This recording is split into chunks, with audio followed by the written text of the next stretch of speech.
Professor Griff, thank you so much for your time. I really appreciate everything you have done and how outspoken you have been. There's one video of you in 2008 where you really just broke everything down with the Illuminati and Barack Obama. I was wondering, what kind of reaction did you have from people close to you and also in the entertainment business after that video came out? Wow, that's a very interesting question. It's very critical at this particular time that you should ask that, because I took that bits and pieces of that information and I put it in this book, The Psychological Covert War on Hip Hop, the Illuminati's Takeover of Hip Hop, and then I put it in a book that came out prior to this one called Analytics, 20 Years of Interviews and Conversations with Professor Griff, where I mentioned the Obama deception, which I use as one of the chapters of the book. The reaction that I got from that particular thing was ridiculous, simply because black people on one hand think that Obama's the savior. You understand what I'm saying? And we should not hold him accountable for some of the promises that he made.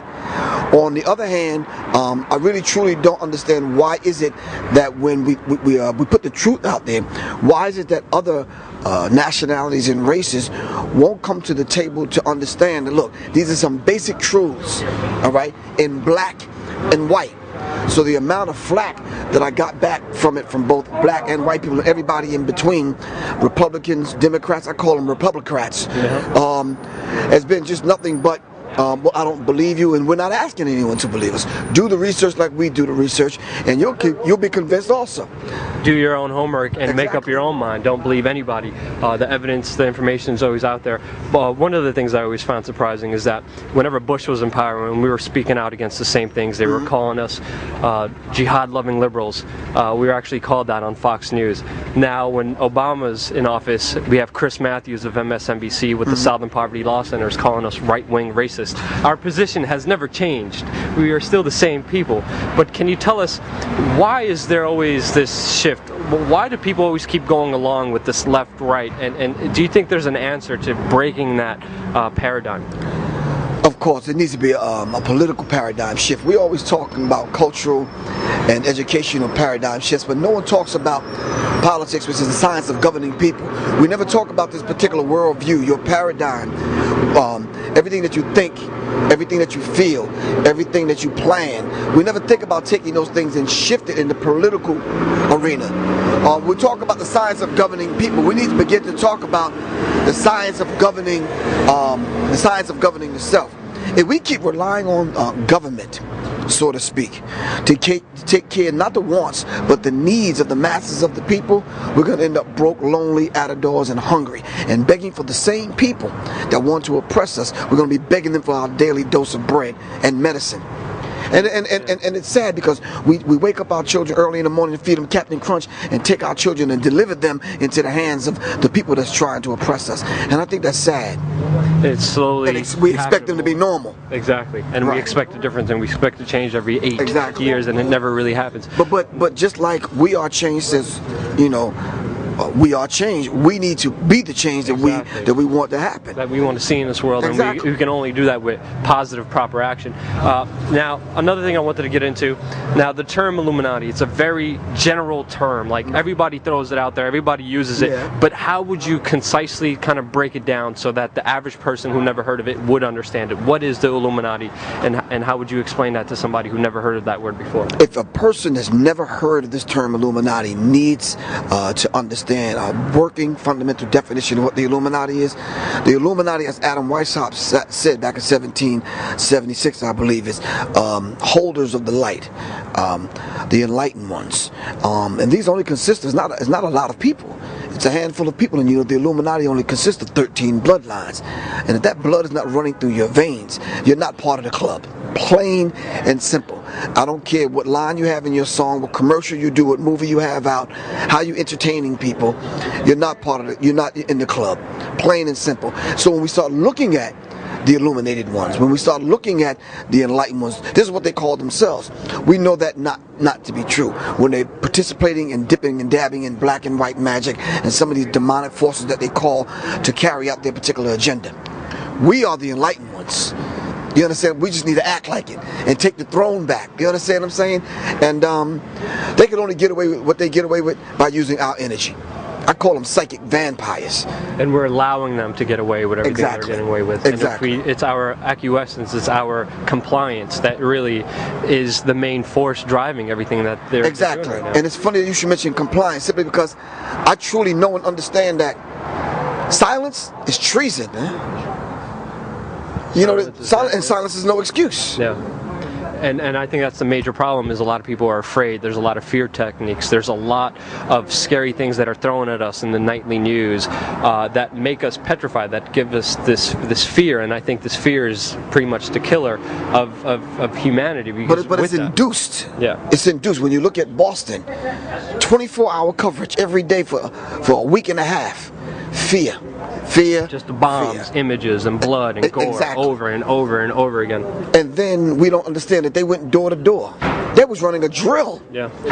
You understand? We were there, yeah. We asked Erin Burnett of CNN, does she feel responsible for creating a culture and a society of fear by replaying those bombings and those horrible images over and over in Americans' minds? And what was the response? I can't talk about that. I gotta go. so we wait. Go where? The city was on lockdown.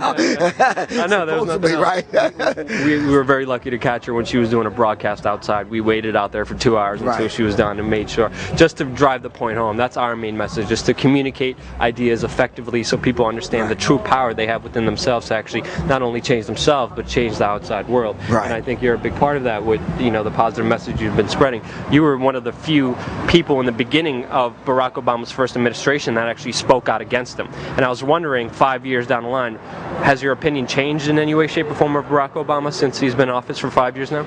Yes, my opinion of Barack Obama did change, yes. And how is that? He's worse. The situation is worse. Look at what's going on. I just finished filming the Obama Deception Part 2, thanks to Alex Jones. And it is utterly ridiculous. The list of things that we've listed, the amount of promises that he has made, that he has never kept, never planned on keeping. The amount of laws that he signed, legislation and that he signed into law is ridiculous. The NDAA. Right, that goes directly against some of the very same things that he's promised. Yeah.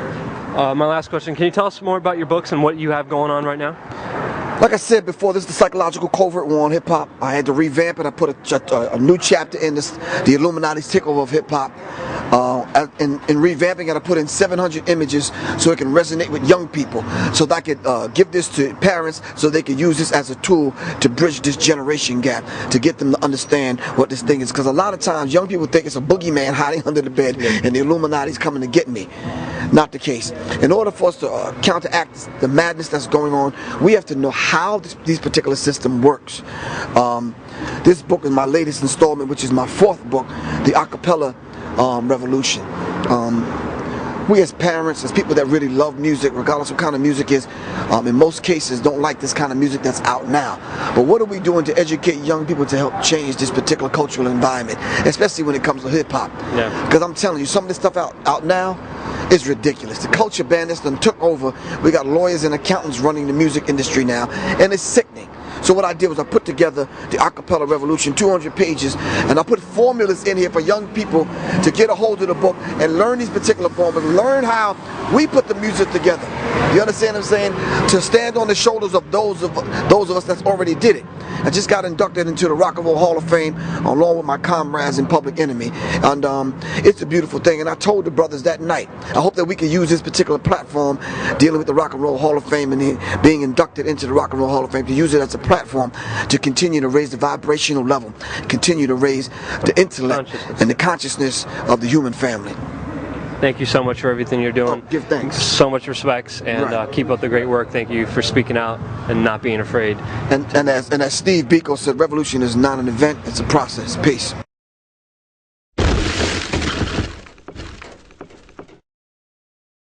Is that you know, you're showing the humanness, the frailty of these so-called power men. They're running from the camera. They're cowering.